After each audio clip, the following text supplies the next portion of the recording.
Dengan para sahabat yang mengatakan, "Ana mushtaqun bi ikhwani." Saya sekarang sedang merindukan saudara-saudara saya.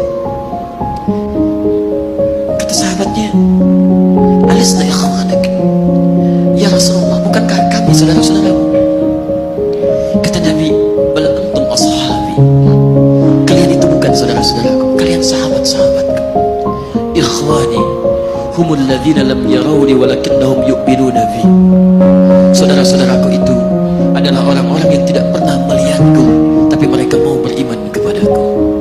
Jadi kalau Nabi saja merindukan antum, kenapa antum tidak merindukannya? Kalau Nabi menantikan kita di surga, kenapa kita tidak menjemput penantian itu? Karena itulah Muhammad SAW akan menjemput umatnya di surga dan tidak melangkahkan kaki ke dalamnya sebelum berkumpul umatnya di bimbing beliau.